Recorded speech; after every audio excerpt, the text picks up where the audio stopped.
السلام علیکم ورحمۃ اللہ۔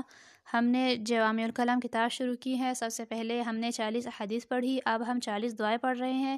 آج ہماری 29 اور 30 نمبر کی دعائیں ہیں، ٹھیک ہے۔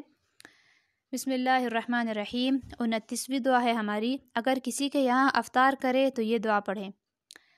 افطر عندکم الصائمون واکل طعامکم الابرار وصلت علیکم الملائکہ۔ افطر عندکم الصائمون واکل طعامکم الابرار وصلت علیکم الملائکہ، یعنی تمہارے پاس روزہ دار افطار کرے اور نیک بندے تمہارا کھانا کھائے اور فرشتے تم پر رحمت بھیجے۔ 30ویں دعا ہے ہماری، جب کپڑا پہنے تو یہ دعا کہے۔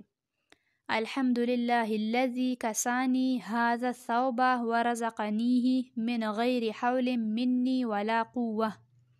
الحمد للہ الذی کسانی ھذا الثوب ورزقنیہ من غیر حول منی ولا قوة، یعنی سب تعریفیں اللہ ہی کے لیے ہے جس نے مجھے یہ کپڑا پہنایا اور نصیب کیا بغیر میری کوشش اور قوت کے۔